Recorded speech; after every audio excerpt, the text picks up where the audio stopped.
In today's video, I'm going to share with you how I got started with the 16-8 intermittent fasting regimen and how I set up my routine. Let's go. Hi,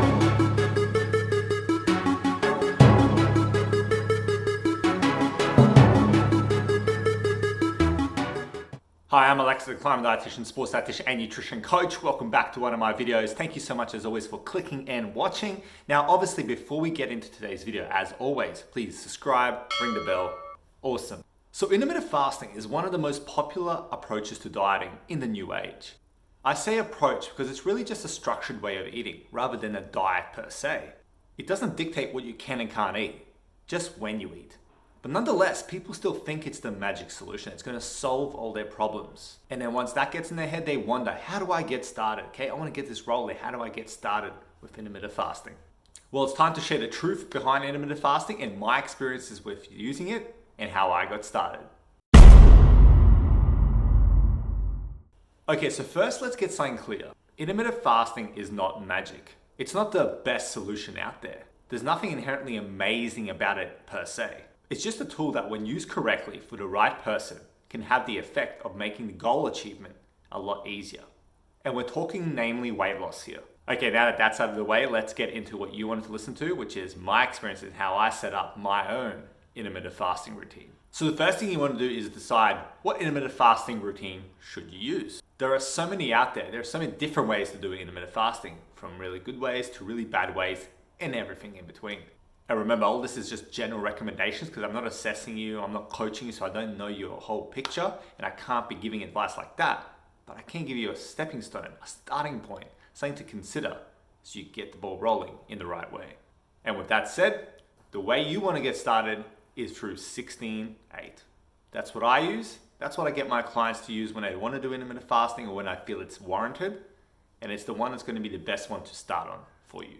And here are the steps of how I then set up my specific routine around 16-8 to complement my lifestyle. So first, I would be tracking when I would get hungry for the first time of the day. See, even doing intermittent fasting, I still track calories, I still track macros, I still follow the flexible nutrition approach that I use, that I've developed for my clients. I still use all that. And while I'm still doing that, before I even got started with intermittent fasting, I was looking at my trends. When was I getting hungry? Like truly hungry first thing, in the day.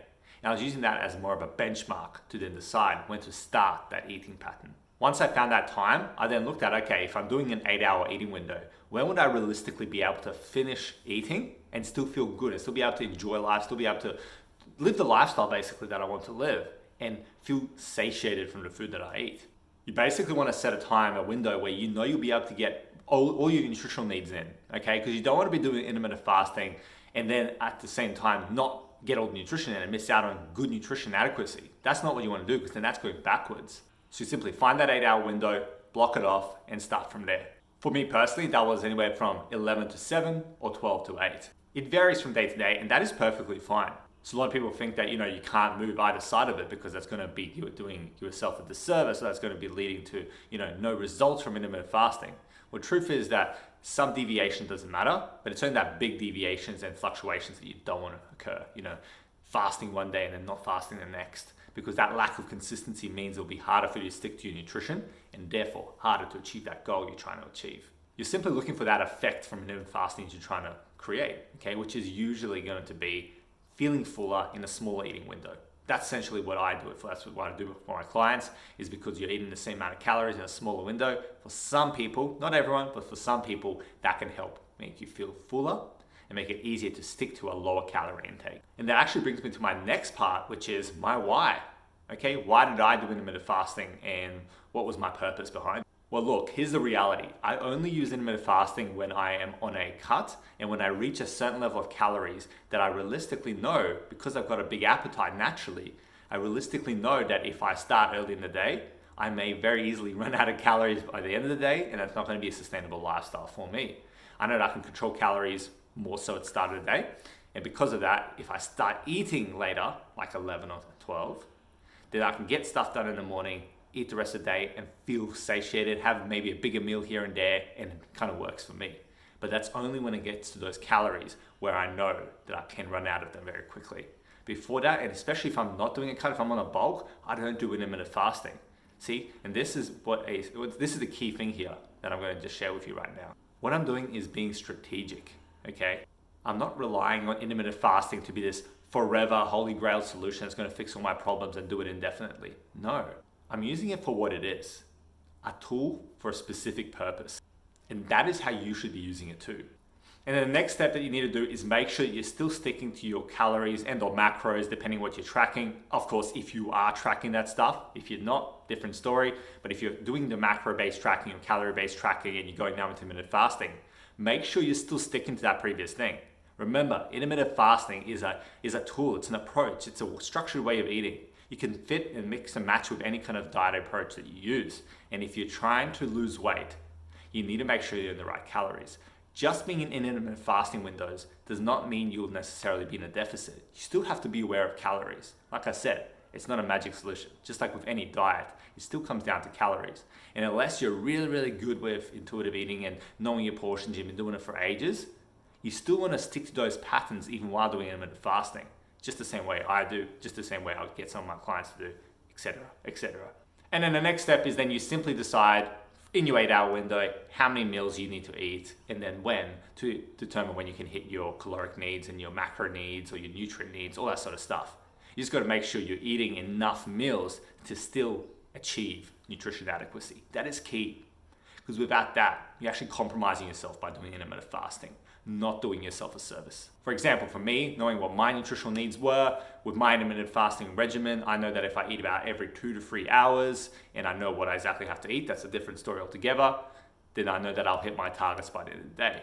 That's what you need to do as well. And then finally, once I have all this down pat, the next thing is simply doing it, okay? Starting and doing it and then adjusting as you go, because it will be an iterative process. You have to adjust as you go, depending on different things that you find, changes, and all this kind of stuff. That's something you have to realize is very, very important when it comes to not just intermittent fasting, but nutrition in general. And even now, I still have good and bad days with intermittent fasting. I'm human, just the same way you are, and that's perfectly okay. Okay, because remember, imperfect action and awareness will always help you win. Okay, so that is the gist of what I did to get started with intermittent fasting and how I kind of roughly set up my routine to get started with. All in all, it comes down to the following. Number 1, understand your goal. Number 2, understanding why are you doing this. Number 3, using your own data to inform the decision-making process, okay? Seeing what works for you, your preferences, biofeedback, all that sort of stuff, and using that to inform your decisions. Number 4, starting and being consistent, which is one of the things that lets people down, is just even getting started or just being consistent once you do so. And then number 5, iteration, okay, adjustment.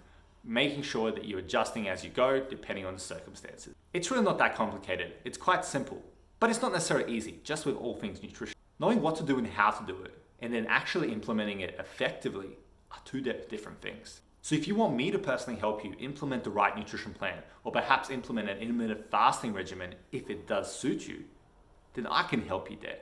Simply comment on this video, just comment the word "me" below, and I'll get in touch.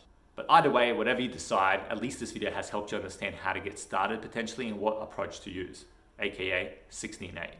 So in the comments below, I actually want you to share as well. What are your experiences with intermittent fasting? Have you done it before, or have you thought about doing it? Okay, just share it below and let me know.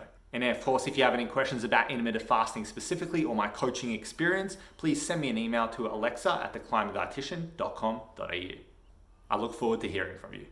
If this video has been helpful, please hit the like button. Okay, show us some love, smash that like button for me. Subscribe, of course, if you haven't already done so. Stay in the loop with all my video releases. Stay classy, I'll see you next time. Have a good one.